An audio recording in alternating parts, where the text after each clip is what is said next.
Welcome back to another episode of the Digital Wrap Up. My name is Riley, and I am the host and CEO of Hardin Digital and Design.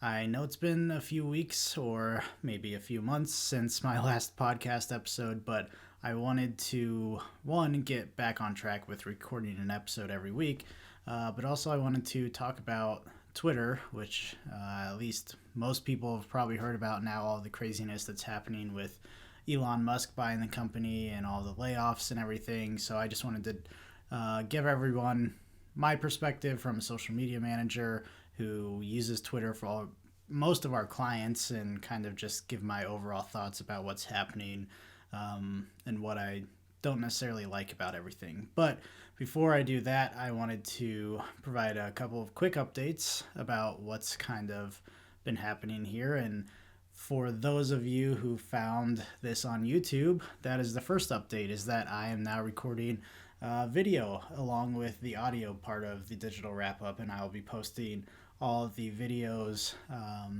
to the YouTube channel as well. So if you are not watching on YouTube, find us on YouTube. It's under Hardin Digital, so search Hardin Digital, and I'll also put the link in the show notes on Apple and Spotify. But yeah, it's just something that I've been contemplating for a while, and I got off track. I don't think I know my last episode was in late August, so with wanting to get back on track and thinking about doing video, I kind of just like, well, I need to get back into it. I'm going to be committed to doing it, and so I put the effort into creating all the video files and editing and all this extra stuff that goes with it to hopefully keep myself on task here. I know probably maybe not the smartest idea because I had trouble keeping up with the podcast when it was just audio, and now I'm adding an extra layer of editing to it for the video side of things, but they're going to keep it super simple and just a quick few edits at the beginning and end in Premiere. Hopefully that'll be kind of what I limit myself to, so it's not a whole bunch of extra work, but hopefully I can grow the following on YouTube as well. The other update that I wanted to give was that it's been exactly a year since I launched the digital wrap up, and it's been a crazy year. I think this is episode 34. So, when I set out and launched the podcast, that my goal was a podcast episode every week.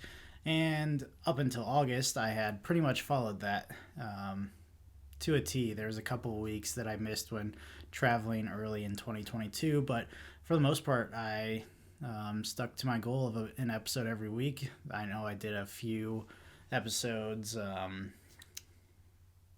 or a few weeks where there was a couple of episodes each, but for the most part, it was one episode a week, and I held true to that.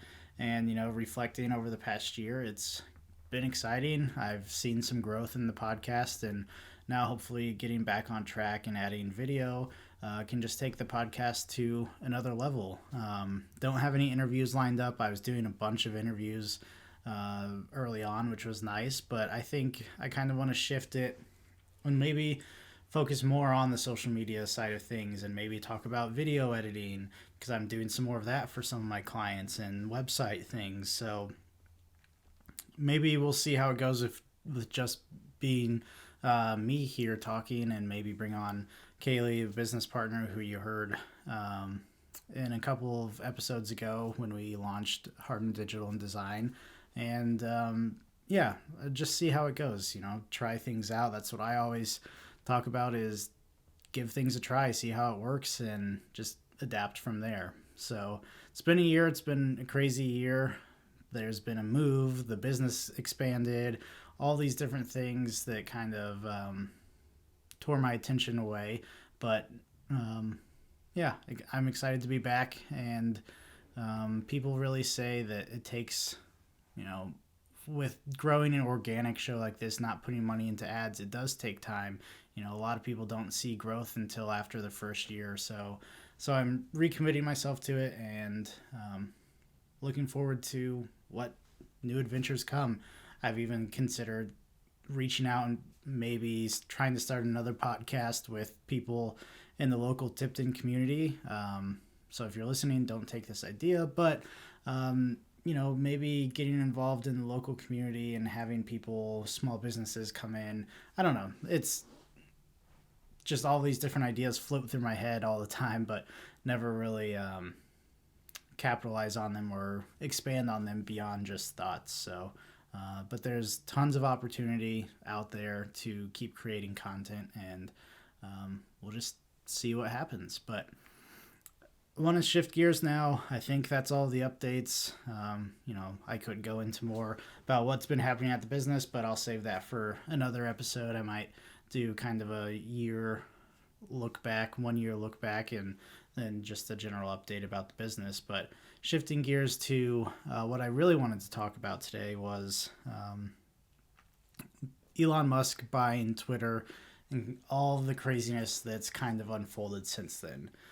So it's only been a couple of weeks now, recording this on November 16th, and it's only been a couple of weeks since Elon bought Twitter, and it's just been an absolute madhouse since then. So, it's like on the daily, he's tweeting out different things that are just kind of blowing people's minds with how crazy the ideas are, and it's every day. It's just there's something new to be talked about that's happening at Twitter, and whether it's layoffs or Twitter Blue subscription, charging money, whatever it may be. So I kind of want to talk about a couple of those things, and I think the one that's gotten there's two probably that have gotten the most attention. And when Elon first bought Twitter, one of the first things he did was talk about charging, at the time, $20 per subscription to Twitter Blue, which kind of also evolved into rumors of having to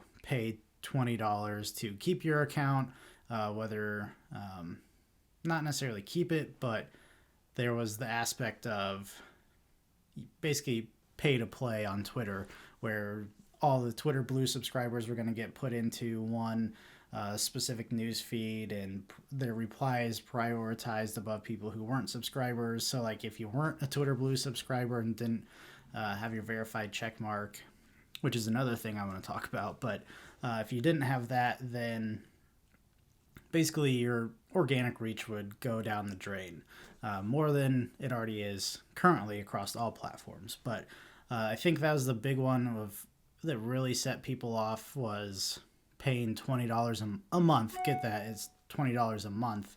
And when you think about it, I don't know, like I don't hate the idea necessarily. It does suck, but it's just another subscription like everything else. People I know people hated when like Netflix raised their prices and things like that. It's just another one of those things that, Netflix does it, Hulu does it, Disney Plus, Peacock. Why can't something like Twitter do it?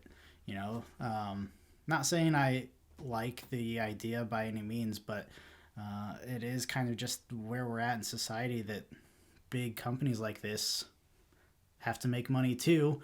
Elon claims that they could go bankrupt, and one tweet was saying they lose like $4 million a day or something like that. But not saying this is the best way to go about it by any means, but I can at least somewhat understand charging people to use Twitter. I don't like the fact that it'd be where if you didn't pay, you basically got deprioritized and your reach didn't reach as many people, or your tweets didn't reach as many people, that type of thing. I think it should just be all or nothing, honestly. I know that's probably not the most widely accepted take on it, but either go all in or all out, just like you would you can't watch Netflix for free unless you have somebody else's login, but you can't just get on Netflix and watch Stranger Things for free if you don't pay for an account, or somebody doesn't pay for an account. So I don't know. It's $20 a month is a bit ridiculous, I will say that. But since then, it has been revised, and it came out to $7.99 a month, so $8, which is a little more understandable. And me being the social media manager that I am and wanting to test out all these new features, I bought in right away, which luckily, quote unquote, luckily, I did because it's now been rescinded and you can't get Twitter Blue because there's a whole host of bad things that happened with people creating fake accounts but they have the blue check mark, which I guess will be my next topic. But I bought it right away just to see, because I wanted to see this whole verification process, if there was actually any quote unquote verifying behind verifications, or if it was literally just pay and you have a blue check mark, which I came to find out was the case. So I think I got it the very first day, which is, I think I've had it for a week now. It's Wednesday, and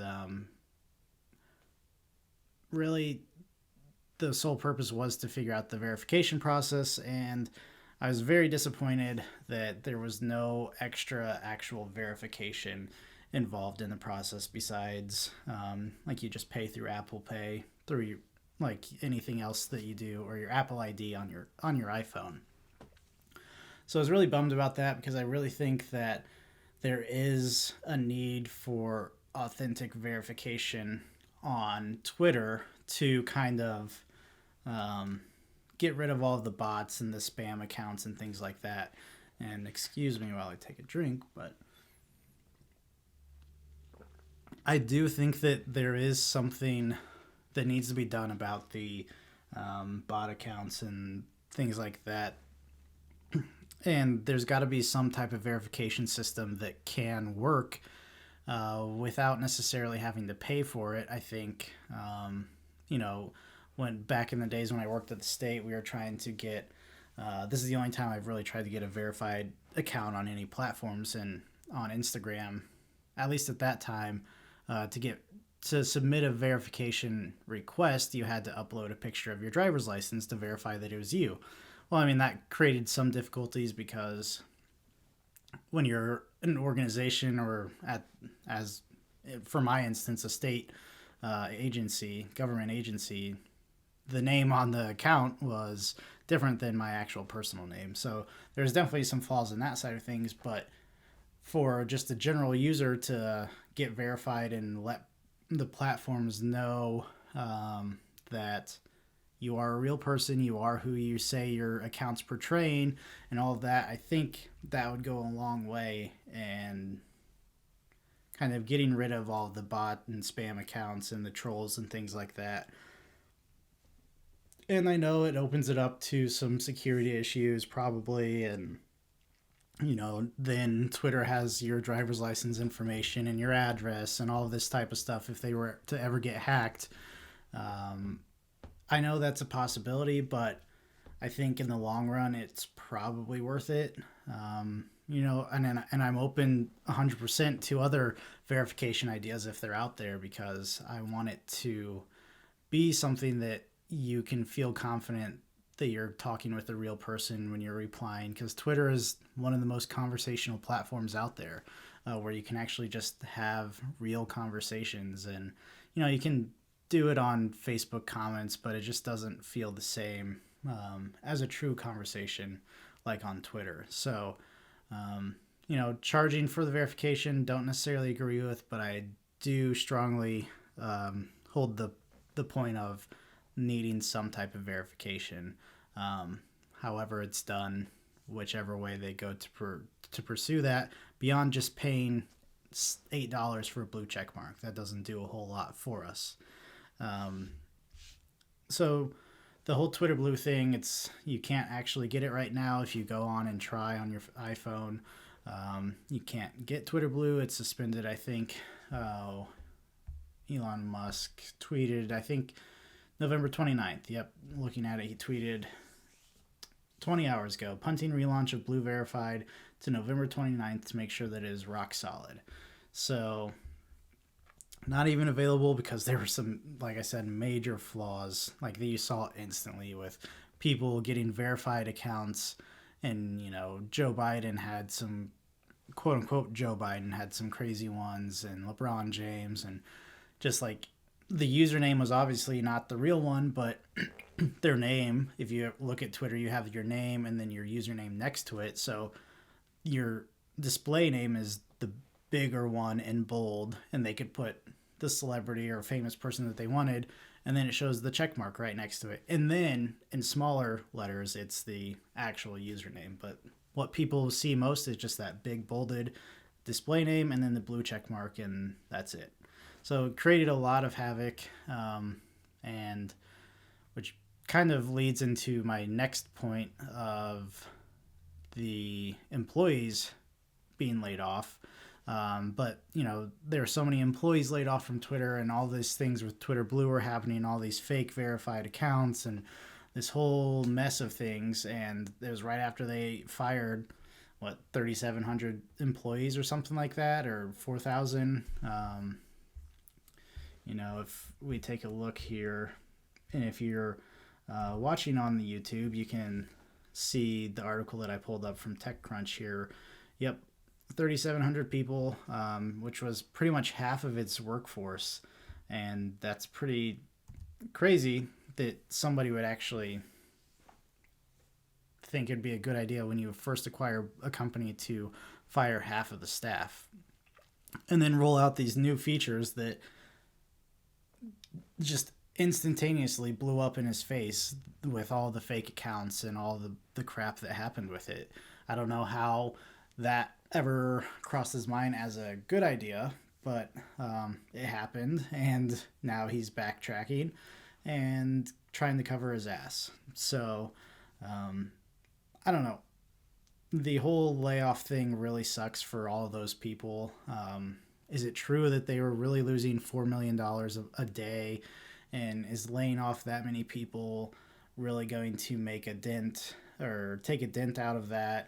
I don't know. I obviously don't know the whole back end business side of Twitter, not seeing all the stuff that he's seeing or other people are seeing, but I can't imagine that it's possible that those layoffs were really successful in what he's trying to accomplish. And I mean, immediately days after, he openly said they made mistakes and got out that they were trying to hire people back to Twitter that they had just fired. And the whole firing process, people were just finding out in their Slack messages that they no longer had access or they couldn't log into their email. And it was just kind of a whole bad process overall. From start to finish, the idea, the conceptualization of it to actually firing people, and then backtracking and be like, oh crap, sorry, we actually need you, please come back, which if I was one of those employees, I'd be like, absolutely not, no thank you. Unless it was my absolute dream job making buku bucks, but for me, it probably would have been a no-go. So yeah, they laid off 3,700 actual employees. And then it came out a few days later, November 13th here. And again, go check out the YouTube channel and you can see the article that I'm talking about. Twitter also has a huge number of contractors that wasn't included in the initial employee layoffs.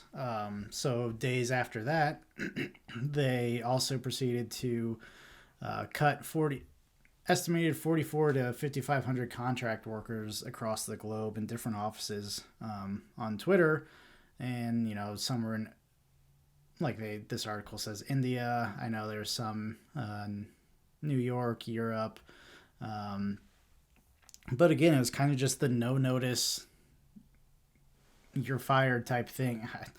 Kind of brings back Donald Trump memories from The Apprentice, you're fired.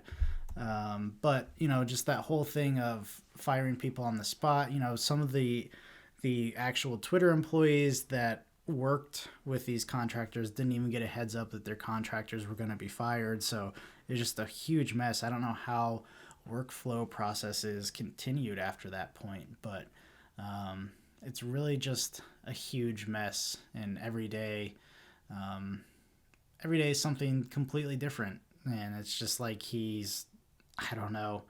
Um, just doing it's he wakes up, does a different drug, and feels completely different about something, and starts just demanding all these things with Twitter, and like the Twitter Blue verification thing for $8. He like demanded that they have it done within 7 days, or else they'd be fired, and it's just like insane work um, conditions, I guess. Putting all these um, stressors on the employees to get things done by a certain time. I mean, they did it. Credit to them. That's pretty impressive. They met his deadline, but I just don't understand his thought process, and I don't think many people do. But on the topic of kind of the workplace environment, this came out today. There was apparently Elon Musk sent out a late email to Twitter staff overnight. And the subject, I'll just read it. You can read along if you're watching the YouTube. But the subject line is "A Fork in the Road," and from Elon Musk to all Twitter employees. Going forward, to build a breakthrough Twitter 2.0 and succeed in an increasingly competitive world, we will need to be extremely hardcore. This will mean working long hours at high intensity. Only exceptional performance will constitute a passing grade. Twitter will also be much more engineering driven. Design and product management will still be very important and report to me, but those writing great code will constitute the majority of our team and have the greatest sway. At its heart, Twitter is a software and servers company, so I think this makes sense. If you are sure you want to be part of the new Twitter, please click yes on the link below. And then there's just a link to a Google Forms document. And anyone who has not done so by 5 p.m. Eastern tomorrow, which is Thursday, will receive 3 months of severance. Whatever decision you make, thank you for your efforts to make Twitter successful. So basically giving them a 24-hour turnaround time to make this commitment to extremely hardcore working conditions, long hours, high intensity, just going above and beyond. And it's just like screams absolutely not. All of these red flags in this email. And, I sent out a couple of tweets when I saw this email screenshot that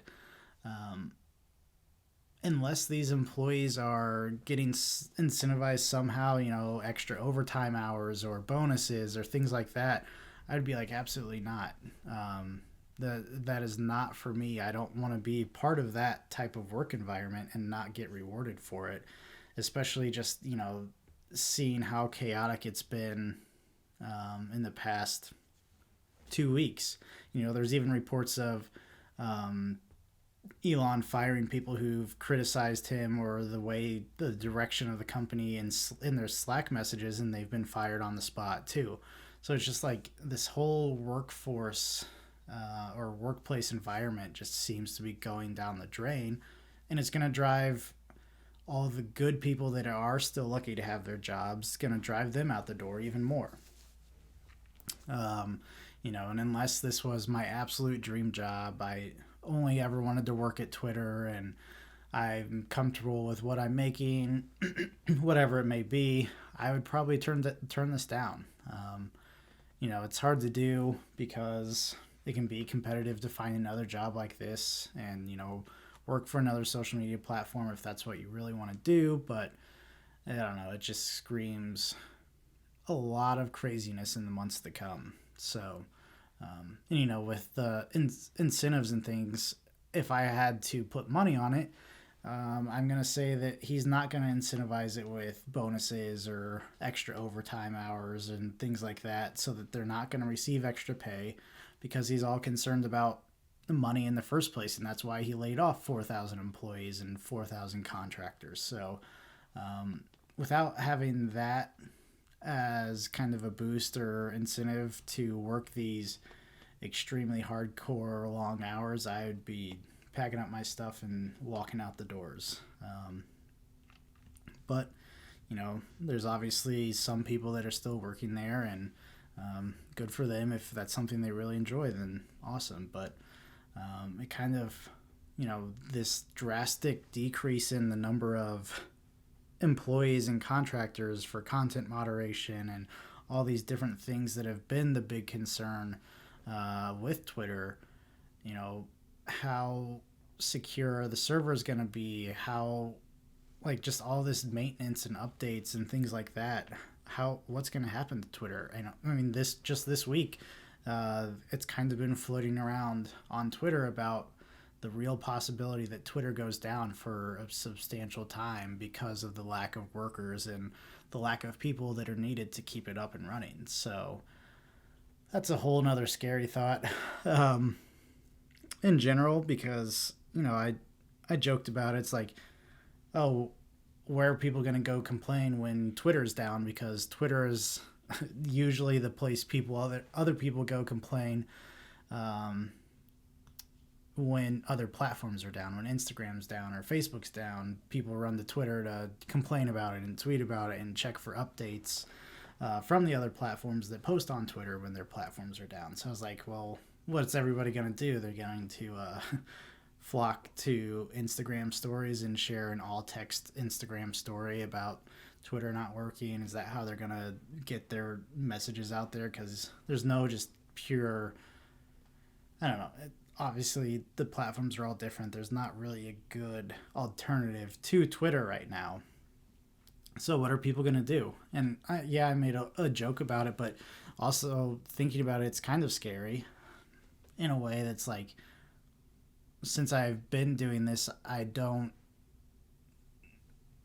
know really how I'd function without Twitter. Not function like day to day, but that's kind of where I just spew off random thoughts or get really news a bunch of times is through Twitter, or get updates about sports teams, all these different things. It'd be very weird not able to go to Twitter and get all these updates that I'm used to getting, and seeing posts that I know people are mostly only on Twitter talking about. So really thinking about it, it is kind of weird. Hopefully it doesn't happen. Hopefully Twitter doesn't go away, especially because, like I said, there's not a very good alternative right now. So it'd be kind of disappointing to see that happen.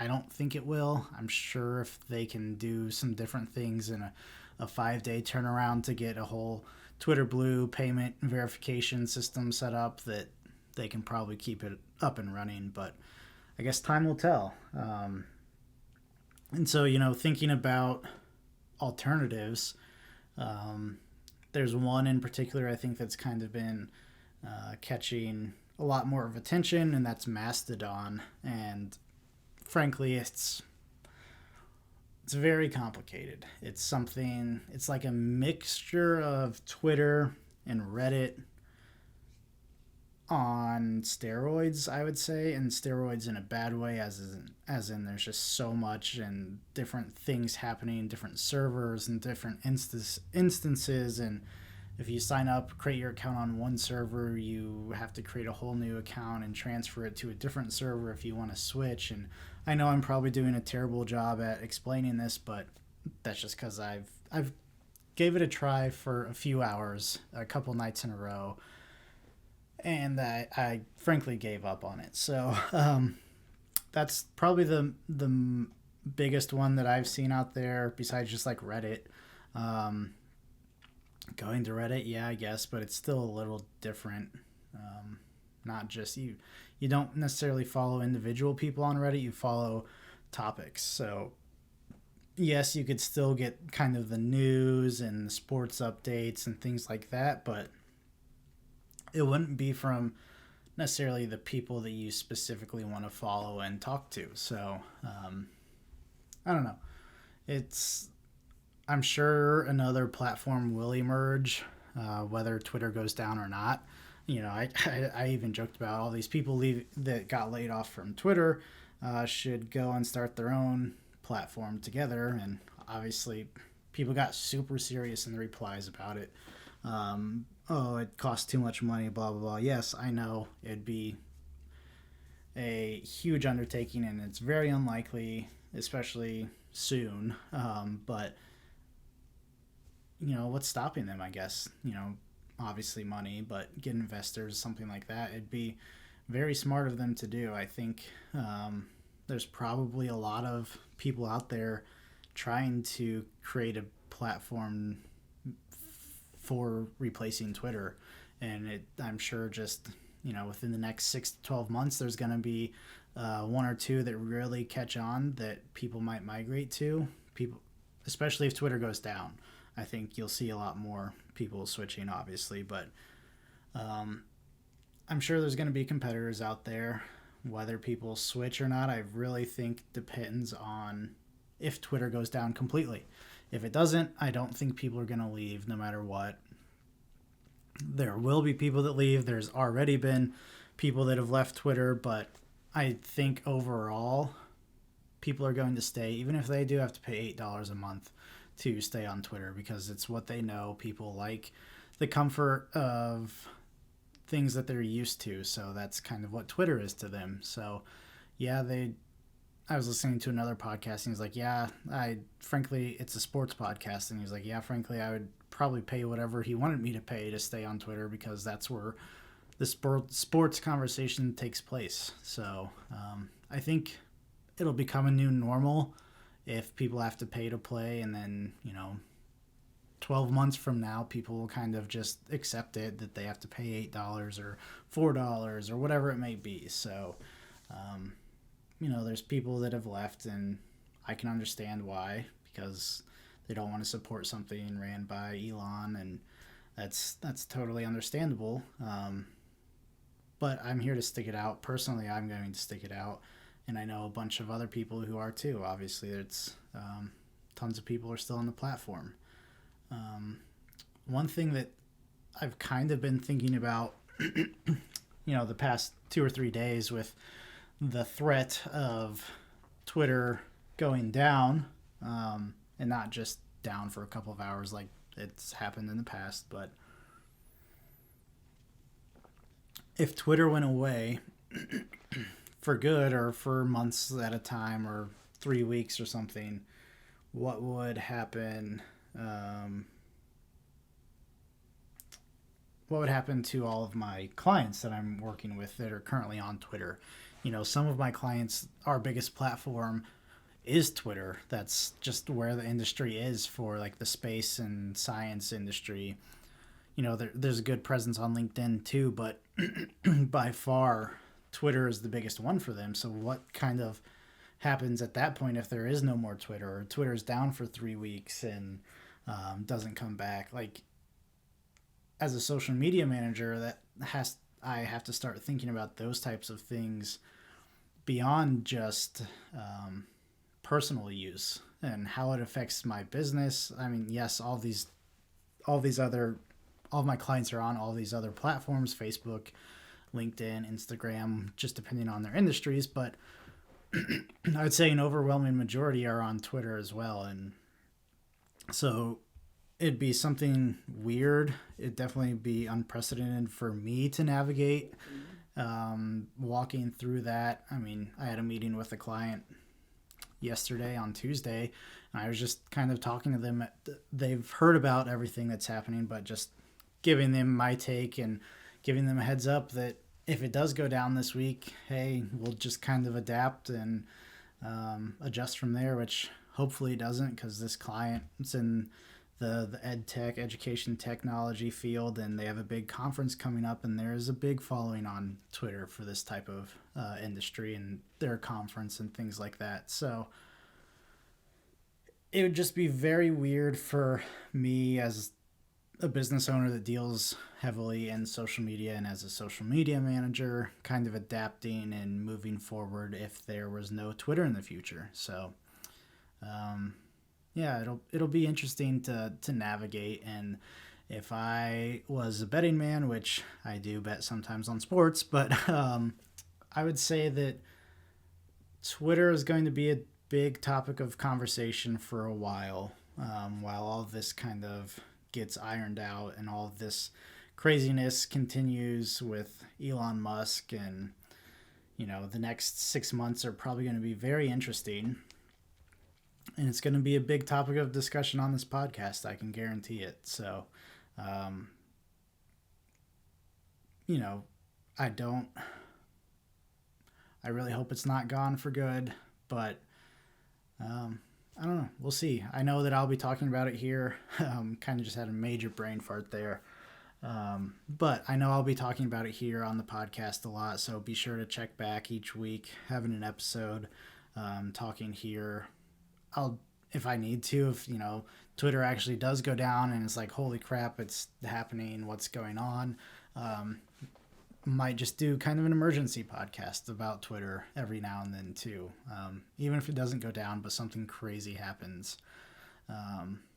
Yeah, I'll be here to talk about it. So one thing that did pop into my mind earlier that I kind of want to go back and touch on is that with a couple of things now, yes, Elon is a crazy person. I don't agree with much of what he does in general, especially all the layoffs and just the sporadic crazy side of him. I think this is probably a really hot take in the fact that he's made a bunch of crazy rash decisions, like the layoffs and the charging $20 then $8 for Twitter Blue. But I think maybe as a ray of sunshine in this crazy situation that he has walked back some of the things that he's messed up. He's tried to bring back employees once he realized he messed up. He's shut down the Twitter verification system, Twitter Blue, once he realized it messed up, and went completely opposite of what he was hoping, or what I can assume he was hoping, but kind of just blew up on him there. So those are kind of two instances that, like, yes, he's making all these crazy rash decisions, but maybe he will continue to realize when he does make bad decisions and walk them back and make corrections and make fixes so that Twitter can really be better.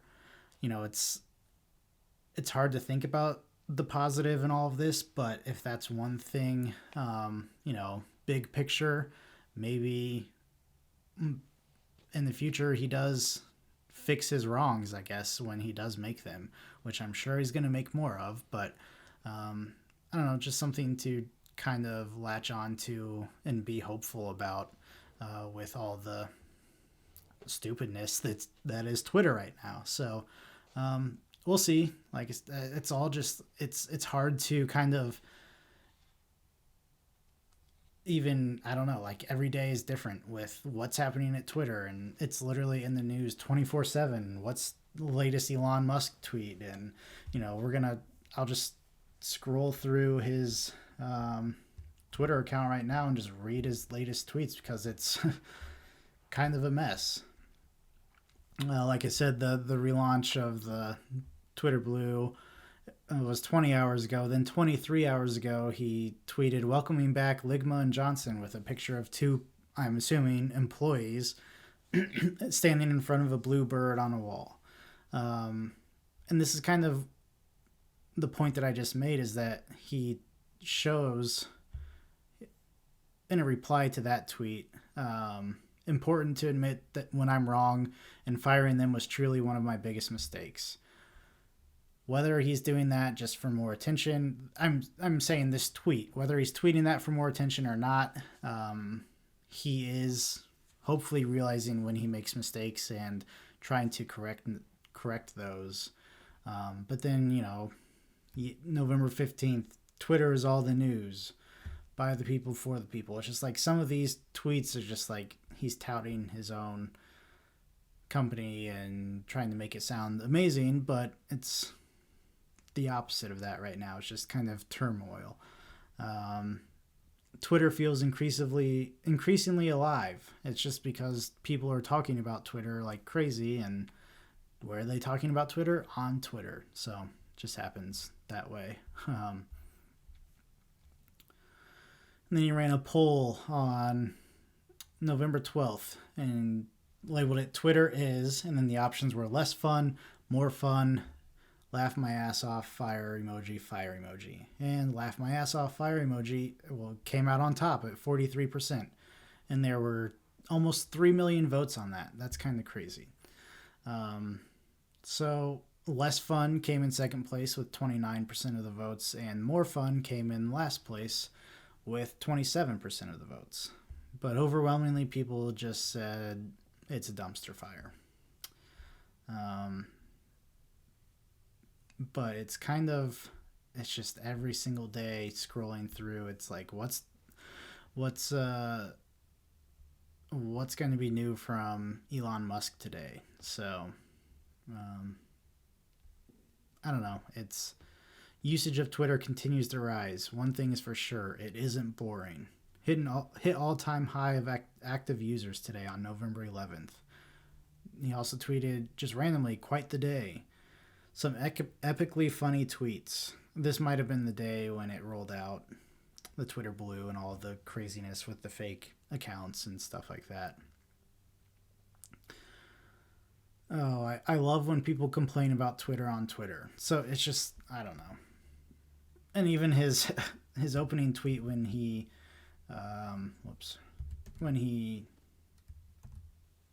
first walked into Twitter, when he bought it, he was carrying a sink and he said, let that sink in. And it's just like stupid stuff like that. It's like he's a child running a company and you never know how he's going to react. But I think I've rambled on enough about Twitter for now. I touched on all the most important or the biggest news that's kind of happened since he bought it. And I'm sure by this time next week, we'll have some more news and updates about what the craziness he's doing with the company.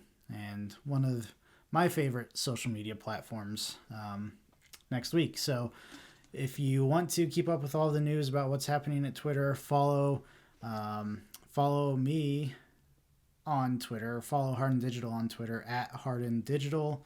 And if you want to follow my personal, where I kind of share a little more insight into things, it's at Riley Harden.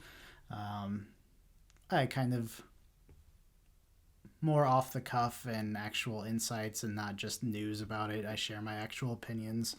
I kind of tend to not do that so much from the Harden Digital account, but yeah, it is what it is. Give me a follow on either one.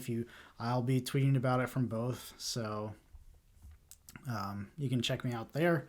And then if you want to talk about managing social media for your business and how that might change if Twitter goes away, especially if you're heavily involved on Twitter for your business, reach out, visit hardendigital.com and send us a message, and I'd be happy to chat with you and see how we can help your business grow. But until then, hopefully hear from you soon, and be sure to give the podcast a review on Apple or Spotify or whatever podcast platform you're listening to, and definitely be sure to check out the video on YouTube. This one will be posted at the same time as the audio podcast, and if you want to see my smiling face for 43 minutes now instead of just listening to me, I'd be more than happy to that. And we will catch up with you next time on the next episode of the Digital Wrap Up. Have a great day.